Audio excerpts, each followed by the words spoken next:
ഒരു സഹോദരിയുടെ സാക്ഷ്യം ഇപ്രകാരമായിരുന്നു. വൈകുന്നേരം ജോലിയൊക്കെ തീർത്ത് അവളും ഭർത്താവിന്റെ മാതാവും ഒരുമിച്ച് വർത്തമാനം പറഞ്ഞ് പുറത്തു ഇരിക്കുമ്പോൾ അനുജൻ കയറി വരുന്നത് കണ്ടു. അകത്ത് കുറച്ച് സമയം കഴിഞ്ഞപ്പോൾ ഭയങ്കരമായ ബഹളവും കരച്ചിലും കേട്ട് ഓടിച്ചെന്ന് നോക്കുമ്പോൾ ഈ സ്ത്രീയുടെ ഭർത്താവിനെയും കുഞ്ഞുങ്ങളെയും ഈ അനുജൻ കൊല ചെയ്ത് കഴിഞ്ഞിരുന്നു. അതിന്റെ കാരണം ചില വസ്തു തർക്കങ്ങളാണ്.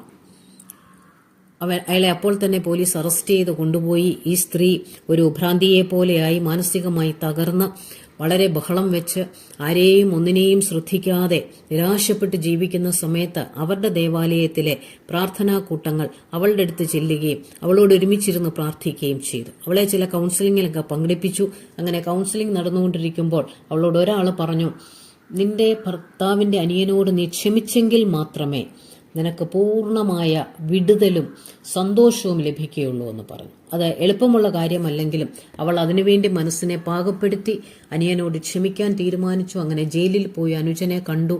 അവനോട് പറഞ്ഞു, നീ ചെയ്തത് ഞാൻ ക്ഷമിച്ചിരിക്കുന്നു. അവനോട് പറഞ്ഞു, യേശുവിനോട് നീ ക്ഷമ ചോദിച്ചാൽ യേശു നിന്നെയും കൈക്കൊള്ളുമെന്ന് പറഞ്ഞു.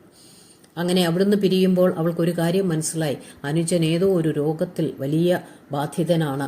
ചില നാളുകൾക്ക് ഉള്ളിൽ അവന് മരണം സംഭവിക്കുമെന്ന് ജയിൽ അധികൃതർ അവളോട് പറഞ്ഞു. ഈ വസ്തു തർക്കങ്ങളെക്കുറിച്ച് ദൈവത്തിന്റെ വചനത്തിൽ എന്തെങ്കിലും പറഞ്ഞിട്ടുണ്ടോ? ലൂക്കോസ് എഴുതിയ സുവിശേഷം 12 അധ്യായം 13 വാക്യത്തിൽ നമ്മൾ വായിച്ചാൽ, ഒരുത്തൻ യേശുവിന്റെ അടുത്ത് വന്ന്, ഗുരു, ഞാനുമായി അവകാശം പകുതി ചെയ്യുവാൻ എന്റെ സഹോദരനോട് കൽപ്പിച്ചാലും എന്ന് പറഞ്ഞു. അതിന് യേശു ഒരു മറുപടി പറയുന്നത്, സകലവിധ ദ്രവ്യാഗ്രഹവും സൂക്ഷിച്ച് ഒഴിഞ്ഞുകൊള്ളുവിൻ. ഒരുത്തിന് സമൃദ്ധി ഉണ്ടായാലും അവന്റെ വസ്തുവകയല്ല അവന്റെ ജീവന് ആധാരമായിരിക്കുന്നതെന്ന് പറഞ്ഞു. അപ്പോൾ വസ്തുവക വീതം വയ്ക്കാനല്ല യേശു നമ്മോട് കൂടെ ആയിരിക്കുന്നത്. ജീവൻ തരാനും സമൃദ്ധിയായ ജീവൻ തരാനുമാണ് വന്നിരിക്കുന്നത്. അതിനോട് ചേർന്ന് യേശു ഒരു ഉപമയും കൂടെ പറഞ്ഞു.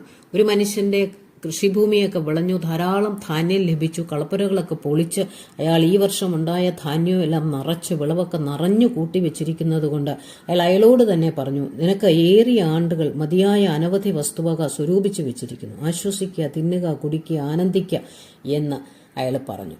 ദൈവം അയാളെ വിളിച്ച പേര് മൂഢ. ഇന്ന് രാത്രിയിൽ നിന്റെ ജീവനെ ഞാൻ എടുത്താൽ നീ എന്ത് ചെയ്യും എന്നുള്ളതാണ് ദൈവത്തിന്റെ ചോദ്യം.